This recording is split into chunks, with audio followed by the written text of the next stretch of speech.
Open for questions? Yes. I have a question. Take advantage of this. Yes. You say the four means of accomplishment? Yeah. Vipassana. You say the first one is will to do. And the third one is strong consciousness. Consciousness. What is the difference between the two?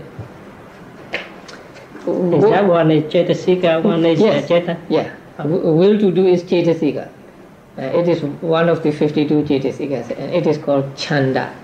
Now, Chanda is translated as zeal in this chart, and then some teachers translate it as conation, and it's difficult to understand the word conation. Now, Chanda is, I said, the will to do, and this Chanda is different from Lobha, attachment. There are different kinds of Chandas actually. When it is called Kama Chanda, it is Lobha. But there are other kinds of Chandas too, Dhamma Chanda, desire to practice meditation, and that is not Lobha. So, Chanda is different from Lobha. And Chanda is compared to your desire when you pick up something to give it to other person. Suppose you pick up a glass of juice to offer to me. So when you pick it up, you have the desire to pick that up, right? You have the desire to pick up the glass. But that desire is not attachment, just the will to do. And that is what is called Chanda. And that will to do must be strong in order to achieve something. So it is one of the Cetasikas. Let me ask you, how about the strong consciousness? Could you elaborate on that? What do we mean by strong consciousness here? Strong here means predominant. It must be predominant over others. So strong here means predominance. And all these four cannot be predominant at the same moment. Only one of them can be predominant. So when consciousness is predominant, then the others are something like a follower of consciousness. When it is predominant, it is called base of accomplishment. I think I have several more questions related to this. Okay, you say this dominant consciousness. Okay, I have, I think, two questions. You know, the consciousness is awareness of the object. Yeah. Why is an object here? And why is so dominant? That's the two questions. And usually we had Cetasika and Ceta arise simultaneously. That's right. Is that the first one? How is the relationship between the first one and the third one? Because the third one is strong consciousness arise, therefore the wills to do arise, or you see the point here? Actually, they arise at the same time. Right, because they are concomitant, right? Yeah. So, and although all four must be strong, one is the leader of others at one given moment.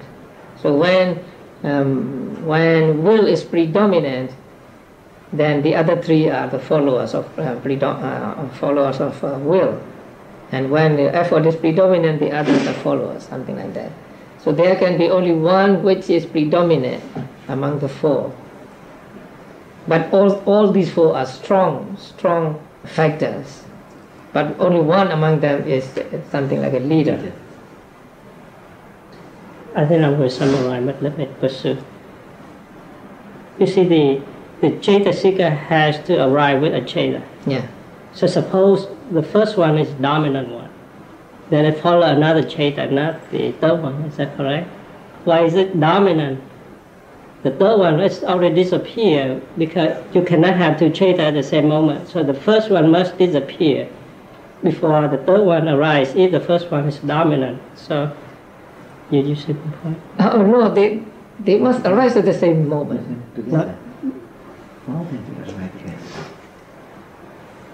It is like four men working together. One is the leader of them. So basically, the first one arise the same time with the third one. They always arise. Yes. And they are these two related, right? Cetasika and Ceta. Yes. Because the order, that's what makes me confused. This is the first one. Oh. All done right together. Now, please say the 4 foundations of mindfulness. Body. Contemplation of the body, Feeling. contemplation of feelings, Contemplation of consciousness. Dhamma. Yes. Then 4 supreme efforts. The effort to abandon, the effort to avoid, the effort to develop, and the effort to maintain or to increase. Yeah. And the 4 means of accomplishment: Strong will. will to do, strong will to do, effort, consciousness, and understanding or investigation. Very good. So I hope you remember all those. If you don't remember, then you are not still a well-informed.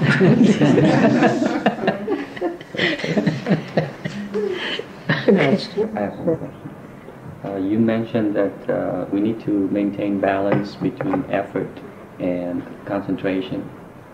But earlier you said that if we have mindfulness, then concentration will come. So would it be correct to say that we should maintain balance between effort and mindfulness? It is said that mindfulness is necessary everywhere, and there is no case where mindfulness is said to be in excess. Now, I say when there is mindfulness, there is concentration. That means you cannot get concentration if you do not have mindfulness. But concentration is a separate mental factor, right? Mindfulness is one mental factor, and concentration is another mental factor. Although they arise at the same time, mindfulness helps the concentration. So what is here important is the concentration rather than the mindfulness, to be balanced with effort. Because mindfulness needs no balancing. You can have as much mindfulness as you like, because there is no such thing as excess of mindfulness. So mindfulness is compared to putting salt in every dish, or the Prime Minister doing all the work of the king. So mindfulness is one thing which we don't have to worry about being too much. So there can be no too much of mindfulness.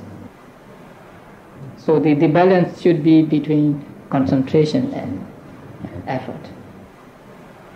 Could you tell us more about the Ceta? We had 13 Cetasika and 1 Ceta, right? I understand what Ceta is, but in the means of accomplishment, could you elaborate more on that Ceta? What's special about in that case? Now,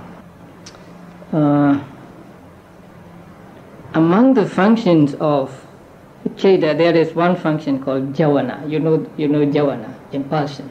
That is one function of Ceta. And here, among the means of accomplishment, there is Ceta. And that Ceta is the one that has the function of Javana. Now, Javana function is more forceful. Javana consciousness is more forceful than other types of consciousness, because it is during the Javana moments that you experience the object fully. There is the experience of object at other moments too, but only during the Javana moments do you experience really fully. So among the means of accomplishment in Etipada, there is mention of Cheta, and that Cheta means not all 121 or 89 Chetas, but the Chetas that have the function of Jhana. And even among them, two types of consciousness are left out.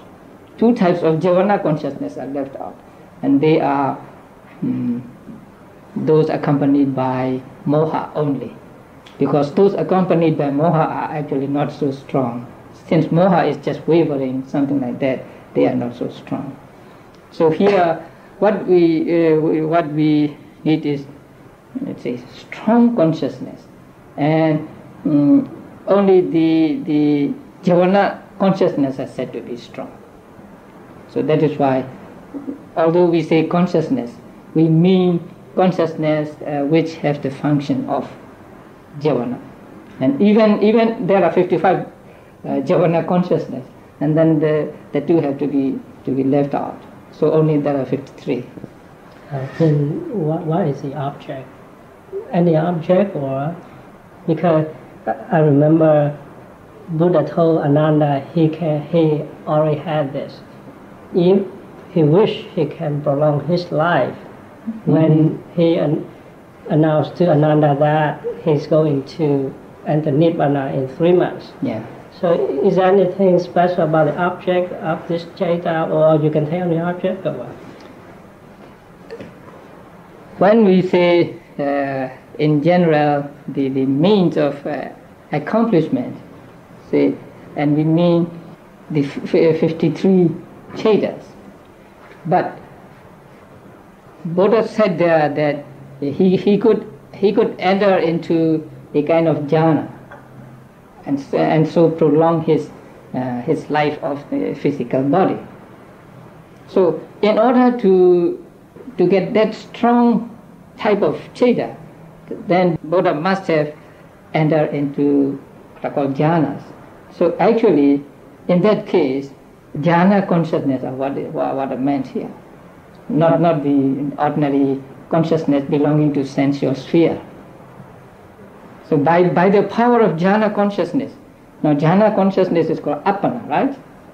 You don't know that? So apana consciousness, or let's say it's a jhana and magga consciousness, has the ability to keep this physical body in a good shape. It can support the physical body. That is why during the jhana stage, during the jhana attainment, a person can be in a sitting position for 7 days without falling down. So that is supported by jhana. So jhana consciousness is very strong in maintaining or keeping the body in good shape. So when Buddha said, I could live a long time if I entered into that type of the samapati. Samapati means jhana, the same thing.